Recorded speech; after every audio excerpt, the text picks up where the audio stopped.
हम अक्सर अपने माशरे में लड़कों को ये कहते सुनते हैं कि मुझे ऐसी लड़की चाहिए जो बिल्कुल मेरी माँ जैसी हो। पहली बार सुनने में ये जुमला कितना खूबसूरत लगता है, हकीकत और मोहब्बत से भरा हुआ है। लेकिन क्या आपने कभी इस जुमले के पीछे छुपी किसी भयानक सच्चाई को तलाश करने की कोशिश की है? हाल ही में मैंने नेटफ्लिक्स पर एक फिल्म देखी जिसका नाम दी गर्लफ्रेंड था। फिल्म के आगाज में हीरो को यूनिवर्सिटी में एक लड़की से मोहब्बत हो जाती है। जब वो पहली बार उसे देखता है तो लड़की निहायत डरी हुई थी। वो निहायत सादा, खामोश मिजाज और डरी डरी सी शख्सियत की मालिक होती है। हीरो अक्सर उसे कहता है कि मैं तुमसे इसलिए शादी करना चाहता हूँ क्योंकि तुम बिल्कुल मेरी माँ जैसी हो। शुरुआत में तो लड़की ये सुनकर खुश होती है कि वो इसे इतना बड़ा दर्जा दे रहा है, लेकिन एक दिन जब वो उसे अपने माँ से मिलवाने ले जाता है तो हकीकत सामने आ जाती है। लड़के का बाप इसकी माँ पर जुल्म करता था, इसे मारता पीटता था, यहाँ तक कि मुसलसल जुल्म करने की वजह से उसने बोलना तक छोड़ दिया था। लड़का भी फितरतन अपने बाप जैसा था, कंट्रोल करने वाला और जालिम।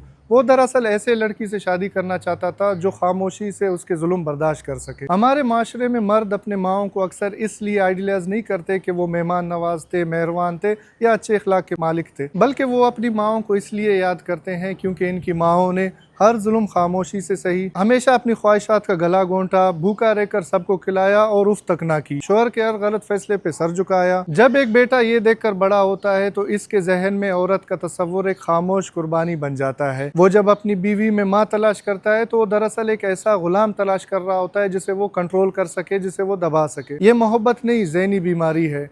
किसी को इसलिए पसंद करना कि वो आपके हर जुल्म को सहे, ये मोहब्बत नहीं। अगर आपको भी ऐसी बीवी चाहिए जो हर जुल्म सहे, सवाल ना करे, जिसकी अपनी कोई राय ना हो, जो साए की तरह आपके पीछे चले, तो आपको शरीक हयात नहीं, एक रोबोट चाहिए। अपनी माओं की कुर्बानियों की मिसालें तो देते हैं, लेकिन कभी ये नहीं सोचते क्या वो माँ इन कुर्बानियों के बोझ तले खुश थी? क्या हम चाहते हैं कि जो जहन्नुम हमारी माँ ने काटी वही हमारी बीवियाँ भी काटे? अगर आपको अपनी माँ जैसी बीवी इसलिए चाहिए कि आपकी माँ मेहरबान, मेहमान नवाज और खुश इखलाक थी तो इसमें कोई बुराई नहीं। लेकिन अगर आपको माँ जैसी बीवी इसलिए चाहिए कि जिस तरह आपकी माँ ने खामोशी से जुल्म सहा वैसे ही वो भी खामोशी से सब कुछ बर्दाश्त करे, तो दरअसल आप अपनी माँ की अजमत का मजाक बना रहे हैं। अगली बार जब आप किसी को कहे कि तुम मेरी माँ जैसी हो तो एक बार आईने में देखकर खुद से सवाल जरूर कीजिएगा कि आप इसमें माँ की ममता ढूंढ रहे हैं या माँ की मजबूरी। अपनी सोच को आज़ाद करें, क्योंकि एक मजबूत माशरा एक पुरएतमाद औरत से बनता है, किसी सहमे हुए कैदी से नहीं।